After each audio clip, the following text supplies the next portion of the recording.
As a fan of indie comics and as an indie comic creator myself, I've always been inspired by artists who buck the system, self-publishing their own creator-owned comics. And against all odds, developed some of the most successful and longest-running indie titles of all time. Here's the kicker. I recently had the opportunity to work on 3 of the biggest independent comic characters ever made: Cerebus the Aardvark, Teenage Mutant Ninja Turtles, and Spawn. Today, I'm pulling back the curtain and showing you the process of how this project came together. I'm Scott Serkland. Join me in the art lab. Let's suit up. Here we are back in the art lab, and 2 things people know about me is that I love indie comics and I love reimagining pop culture ephemera from the past. And this project brings both of those worlds together. For the past couple of years, I've been creating retro-style wax pack trading cards for movies and TV shows that never actually got the wax pack treatment they deserve. So imagine my surprise when a publisher who specializes in deluxe collector reprints of Dave Sim's Cerebus catalog reached out to me and asked me to create a set of wax packs featuring indie comics legends, focusing on Cerebus the Aardvark and Dave Sim's crossovers with Kevin Eastman and Peter Laird's Teenage Mutant Ninja Turtles and Todd McFarlane's Spawn. This is going to be fun. Let's get started. As I begin creating the artwork for these packs, I want to dive into the history of these 3 giants of indie comics, starting with Dave Sim's Cerebus, the longest running comic ever produced by a single writer and artist. Back in 1977, when mainstream comics were dominated by Marvel and DC superheroes, a young Canadian artist named Dave Sim decided to publish something completely different, a black and white sword and sorcery parody called Cerebus the Aardvark. At first glance, Cerebus was a goof, a Conan the Barbarian style adventurer, except he was a 3-foot-tall gray aardvark wielding a big sword. But Sim wasn't just making a joke, he was testing whether an independent creator could publish, distribute, and control their own comic outside of the corporate system. As the series grew, so did its ambitions. What began as a parody soon expanded into sprawling story arcs that explored politics, religion, gender, and philosophy. Sim committed to a 300-issue plan, and remarkably, he followed through, writing and drawing the comic for 27 years straight. This made Cerebus the longest-running comic by a single creator in history. Now, he didn't do it entirely alone. By issue 65, Sim brought in Gerhard, whose meticulous background art elevated the series with incredible detail. Together, they created some of the most visually unique pages in indie comics. But what makes Cerebus important isn't just its length, it's the way Sim fought for creator rights. He published through his own company, Aardvark Venaham, and championed self-publishing as the ultimate expression of independence. His famous Creator's Bill of Rights, drafted with other indie artists, became a rallying cry for owning your own work. Now, Cerebus was also polarizing. Sim's personal views, especially later in the series, sparked controversy and alienated many readers. But whether you loved or hated it, there's no denying the impact. Cerebus showed that one creator outside the system could sustain a body of work completely on his own terms. For indie comics, that was revolutionary.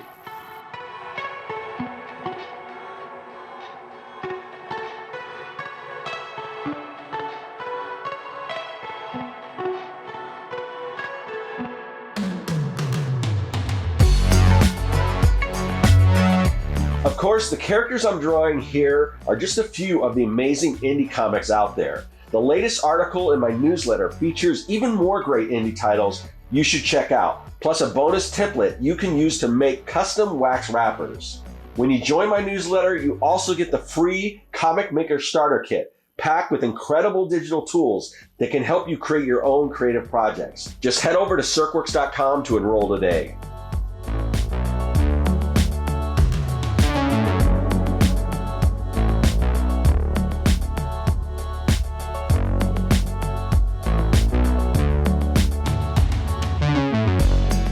Now I want to talk about what is likely the most well-known and most successful independent comic book of all time, Teenage Mutant Ninja Turtles. Let's jump ahead to 1984. 2 relatively unknown artists, Kevin Eastman and Peter Laird, were working in their small studio in Denver, New Hampshire. One night they sketched out a silly idea to make each other laugh.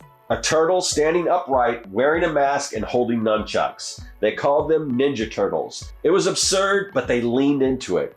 Pulling together money from a tax refund and a small loan from Eastman's uncle, they printed 3,000 copies of the first issue of Teenage Mutant Ninja Turtles. Under their own imprint, Mirage Studios. The name Mirage was tongue-in-cheek since their studio was really just their living room. What happened next was unprecedented. The first issue sold through comic shops and a growing network of indie distributors. Fans loved the mix of parody, action, and attitude. By the second issue, they were printing tens of thousands of copies. Within a couple of years, the Turtles went from a self-published zine to a full-blown pop culture explosion. Toys, cartoons, movies, and video games. But at its core, TMNT is still a self-publishing success story. Eastman and Laird retained control in the early years, licensing their characters and shaping how the brand grew. It was one of the first times an indie comic crossed over into the mainstream and stayed there. The Turtles also changed the business side of comics. Their success sparked what has become known as the black and white boom of the 1980s. Suddenly, everyone was launching their self-published black and white comic, hoping to create the next Turtles. While many of those copycats fizzled, the movement proved how powerful creator-owned comics could be. Eventually, Eastman sold his share of the property to Laird in 2000. And later, in 2009, Laird sold TMNT to Viacom. Today, the franchise is global, but its roots go back to that quirky independent comic that two friends made for fun. And that's why TMNT remains one of the most inspiring indie success stories ever.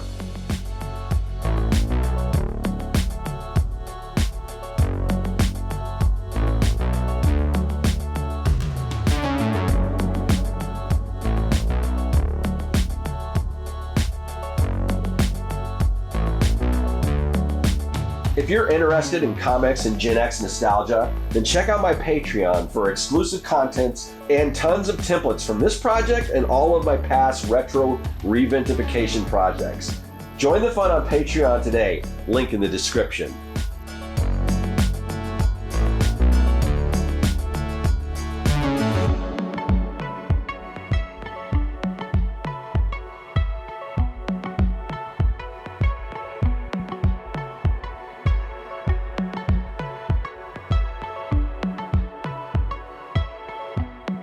Today, one of the best outlets for creator-owned publishing is Image Comics, and it all started with Todd McFarlane and a few of his friends. By the early 90s, the comic book industry was at a crossroads. Superstars like McFarlane, who had drawn the best-selling runs of Spider-Man for Marvel, were frustrated that they didn't own the characters they helped make so popular.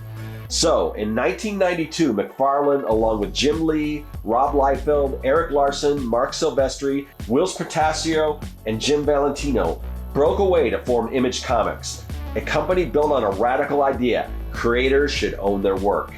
McFarlane's flagship title, Spawn, about a government assassin who makes a deal with the devil and returns as a Hellspawn warrior. The first issue of Spawn sold 1.7 million copies, making it one of the biggest launches in comic history. But unlike Spider-Man or Batman, Spawn was fully creator-owned. What makes Spawn so remarkable is its staying power. While many 90s comics faded after the boom, Spawn endured.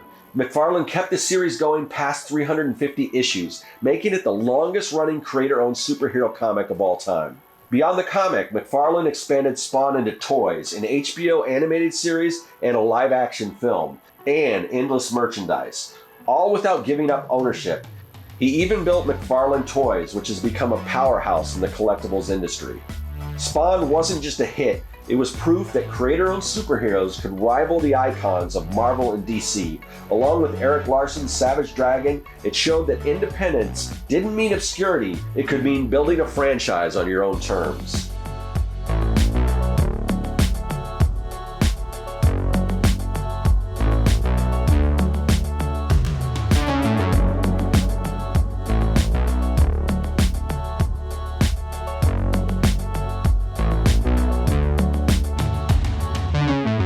Are you an artist? What's your favorite indie comics character?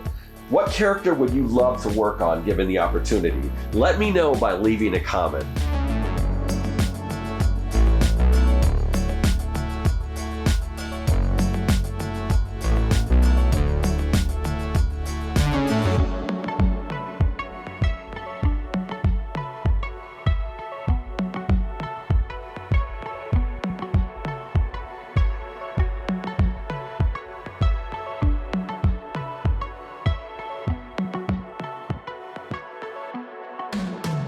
When you look at these three creations, Cerebus, Teenage Mutant Ninja Turtles, and Spawn, you see three different paths for indie comics. Cerebus was a story of a single creator pushing his vision as far as it could go, no matter the cost. Teenage Mutant Ninja Turtles was an unlikely breakout, two creators self-publishing a parody that became a global empire.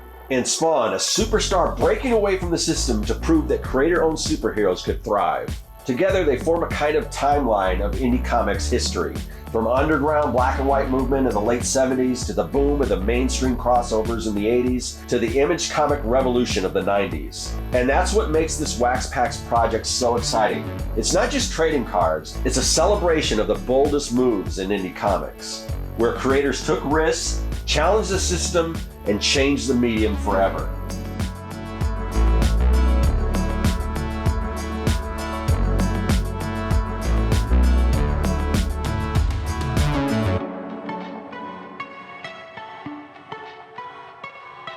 All of the wax packs I make are done by hand and in limited quantities, and are very labor intensive, so it's not something I can do at scale. So the publisher is going to take my designs and have them printed and assembled by someone else. But since I'm a fan of these characters, I wanted to make a few packs for myself.